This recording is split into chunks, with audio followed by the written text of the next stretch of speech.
Assalamualaikum warahmatullahi wabarakatuh.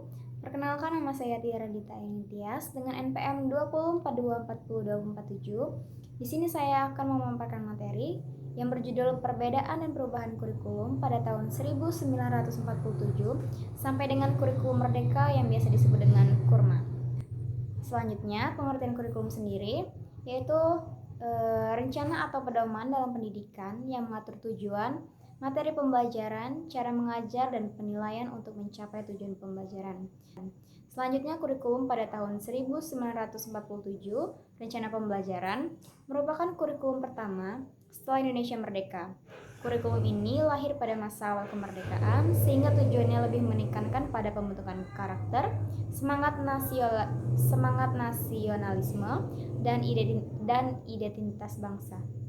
Kurikulum pertama setelah Indonesia merdeka, fokus pada pembentukan karakter dan semangat kebangsaan. Selanjutnya, mata pelajaran yang masih sederhana dan guru sangat berperan aktif, siswa lebih banyak mendengarkan. Selanjutnya, kurikulum pada tahun 1952 yaitu rencana pelajaran terurai, mulai memperjelas struktur pendidikan dengan merinci setiap mata pelajaran dan tujuan pembelajarannya. Setiap guru mengajar sesuai dengan bidang keahliannya, sehingga pembelajaran menjadi lebih terarah. Kurikulum ini menunjukkan adanya upaya untuk memperbaiki sistem pendidikan agar lebih terorganisir dan sistematis dibandingkan kurikulum sebelumnya. Yaitu materi pelajaran mulai dirinci lebih jelas. Setiap mata pelajaran memiliki tujuan khusus, dan yang terakhir, guru mengajar sesuai bidangnya. Selanjutnya, kurikulum pada tahun 1964 yaitu rencana pendidikan menekankan konsep Pancawardhana, yaitu pengembangan 5 aspek bidang dalam diri siswa, yaitu ada moral, kecerdasan, emosional, dan artistik, keterampilan, dan jasmani.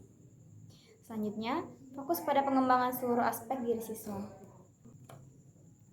Selanjutnya, pada tahun 1968, kurikulum ini lahir setelah terjadi perubahan pemerintahan.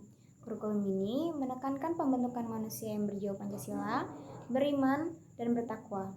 Fokusnya lebih pada pembinaan mental, moral, dan kedisiplinan.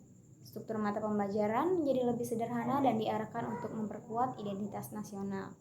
Selanjutnya, pada tahun 1975, kurikulum ini mulai menerapkan sistem pembelajaran yang lebih terstruktur dan perumusan tujuan instruksional yang sangat rinci. Guru diwajibkan membuat perencanaan pembelajaran secara detail sebelum mengajar. Pendekatan ini bertujuan agar proses belajar lebih efektif dan terarah. Namun, sering dianggap terlalu administratif karena banyaknya dokumen yang harus disiapkan oleh guru.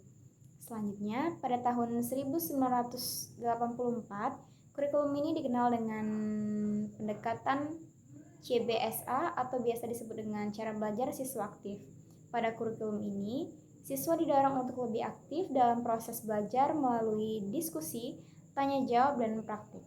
Guru berperan sebagai fasilitator saja. Selanjutnya, pada tahun 1994, kurikulum ini merupakan penyempurnaan dari kurikulum sebelumnya. Kurikulum ini menggabungkan pendekatan tujuan pembelajaran yang rinci dengan sistem pembelajaran aktif. Namun, materi pelajaran menjadi cukup padat karena banyaknya mata pelajaran dan beban belajar dari siswa. Selanjutnya, pada tahun 2004, kurikulum ini berbasis kompetensi, menekankan pada pencapaian kompetensi siswa, bukan hanya penguasaan materi saja. Siswa diharapkan memiliki kemampuan tertentu setelah menyelesaikan pembelajarannya. Penilaian difokuskan pada hasil belajar yang menunjukkan keterampilan dan pemahaman nyata. Selanjutnya, pada tahun 2006, kurikulum ini